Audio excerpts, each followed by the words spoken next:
Composting के दौरान ही खत्म हो जाते हैं, ठीक है। लेकिन बहुत सारे केमिकल के रेसिड्यू नहीं खत्म होते हैं, तो ये 100% ऑर्गेनिक में तो नहीं हम उसको कह सकते हैं, या 100% तो देखो कहीं नहीं मिलेगा, ये बात पक्की है।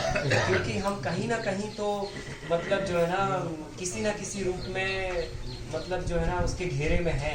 हाँ, पर जितना पॉसिबल हो सके उतना करिए। पर आप उसे डिग्रेडेबल करने के बाद, कंपोस्ट करने के बाद यूज भी कर सकते हैं और उसे ऑर्गेनिक भी कह सकते हैं। हाँ, प्रॉब्लम उसमें कुछ भी नहीं, पर डिग्रेड होना चाहिए, कंपोस्ट होना चाहिए पूरा, है ना। और कोई सवाल था? हाँ, टर्माइट के लिए अभी हम लोग सॉइल हेल्थ में पूरा टर्माइट ये सब सीड प्रॉब्लम सारा क्या बोले। हाँ जी,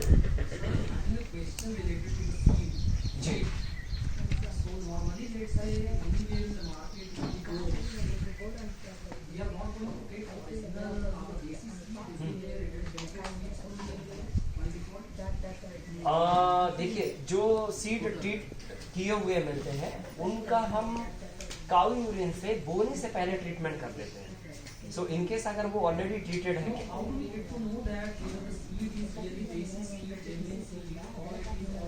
नहीं मार्केट में ये पहचान करना इम्पॉसिबल। नहीं, हाइब्रिड में और देसी में, पहले देसी तो आपको मिलेंगे ही नहीं, मतलब वो, हाँ वो टोटल हाइब्रिड है।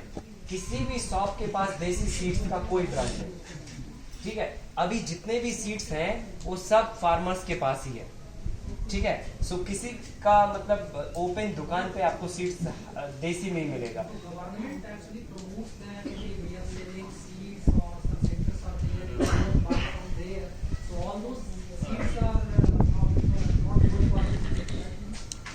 नहीं, ऐसा नहीं है।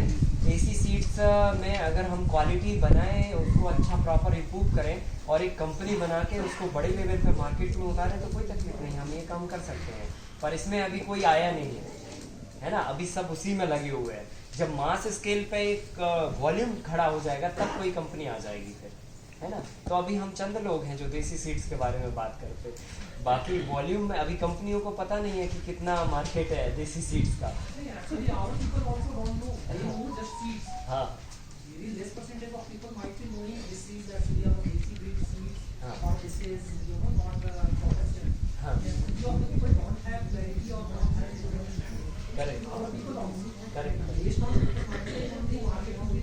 हाँ,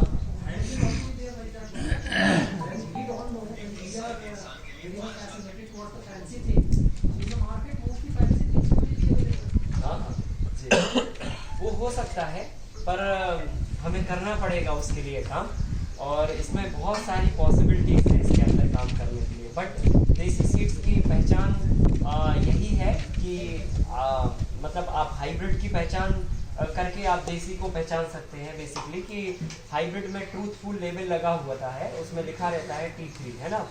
T3 का मतलब जो है ना truthful label hybrid, F1 hybrid उसमें लिखा होता है, और वो हमेशा पैकेट में ही पैक मिलेगा। इनकेस अगर देसी बीज पैकेट में पैक है तो उसमें ये लेबल नहीं लगा होगा, उसमें नहीं लिखा होगा T3 या ट्रूथफुल लेबल, है ना। तो एक तो ये पहचान का तरीका है। दूसरा, जितने भी हाइब्रिड सीड्स होते हैं वो सब केमिकल ट्रीटेड होते हैं, उनके ऊपर केमिकल का लेप लगा होता है, ठीक है। और देसी बीजों के अंदर ऐसा कोई केमिकल मतलब फार्मर तो लगाएगा नहीं जो देसी बीजों पे काम कर रहा है, और कंपनियां अभी कोई है नहीं भारत में एक भी जो बड़े स्केल पर एक ब्रांड के रूप में कहीं पर भी देसी सीड्स का वो कर रही हो, है ना। तो वो तो हमें फार्मर से ही कलेक्ट करना पड़ेगा और उनको डेवलप करके अपने पास सीड बैंक बनाना पड़ेगा, वो ही सबसे बेस्ट तरीका है ना। फिर बाद में कोई कंपनी आएगी, हम उससे सीड खरीदेंगे तो बीज तो देसी होगा, लेकिन वो सस्टेनेबिलिटी के प्रिंसिपल को क्या फॉलो करेगा, वो पैसे तो लेके जाएगा ना बाहर, है ना। 1 एकड़ का सीड्स का खर्चा जो है ना 10 to 15,000 अराउंड एक साल का होता है 1 एकड़ का। सो अगर कोई 5 एकड़ में खेती कर रहा है तो 50,000 का तो सीड परचेस कर रहा है ना वो एवरी ईयर। उस सीड का शेल्फ लाइफ कितना रहेगा? सेल्फ लाइफ में 2 ईयर तक रहता है कम से कम, है ना। पर अगर आप उससे ज्यादा उनको रखेंगे ना तो उनका जर्मिनेशन परसेंटेज कम होता जाता है ना। सो अराउंड 2 ईयर तक सबसे बेस्ट परफॉर्मेंस आएगा। क्वालिटी सस्टेन करेगा, जर्मिनेशन लेवल कम हो जाएगा, पर क्वालिटी नहीं जाएगा, जर्मिनेशन परसेंटेज थोड़ा कम हो जाएगा, कुछ सीड्स जर्मिनेट नहीं होंगे। Deसी seeds actually does it have the impression that it will give a less yield. एक सेकंड हाँ It gives a less yield. Like desi seeds, hybrid. It gives a less yield. Like it will get less. Yield में फर्क आता है कब, जब देसी seeds का सिलेक्शन प्रोसेस कंप्लीट ना हो।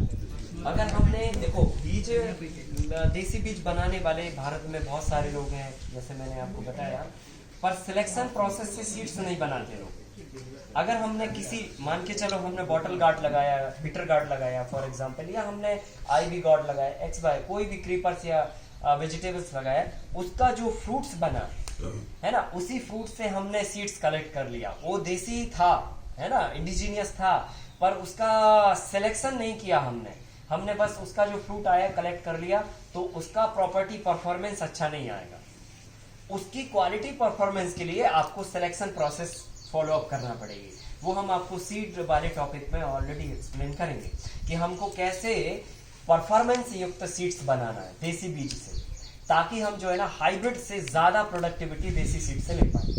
तो वो मेथड आपको सिखाएंगे आपको पूरा। जी सर, जैसे कि ये केमिकल फार्मिंग से लैंड को कन्वर्ट करना है, ऑर्गेनिक फार्मिंग कन्वर्ट करना है, ये हाइब्रिड सीड जो हमारे पास है, जो बाकी सब ज्यादा लोगों के पास है, तो कुछ जनरेशन के बाद वो देसी बन जाए।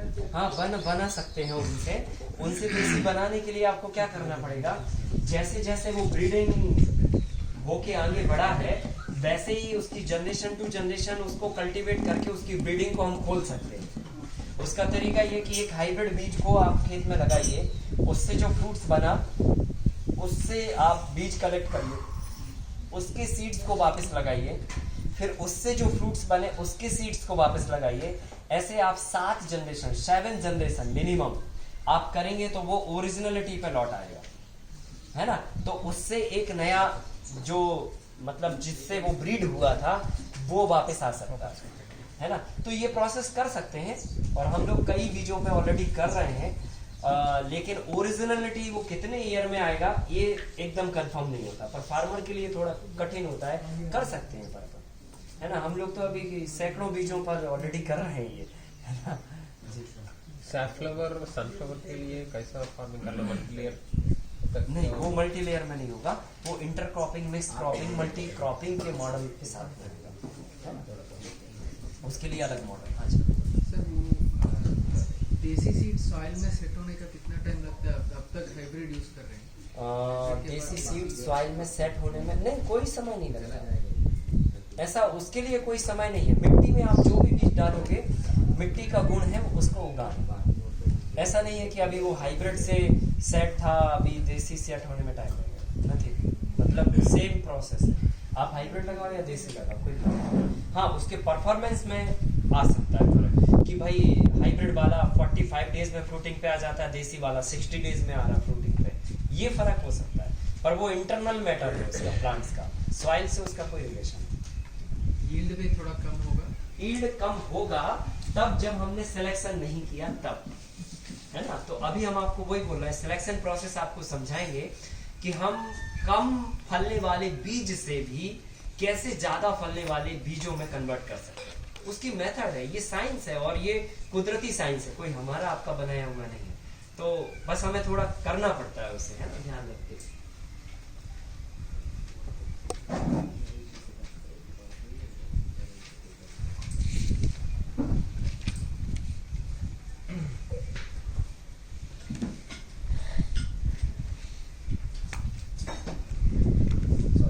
लोग यहाँ ये स्लाइड दिख रही है आप लोगों को उधर से क्या? सर थोड़ा आप लोग और करीब आ जाइए, अगर पीछे वालों को भी दिखेगा। आप लोग क्या करिए, आगे आ जाइए, फिर आप चेयर इस पे पीछे मैट पे लगा सकते हैं।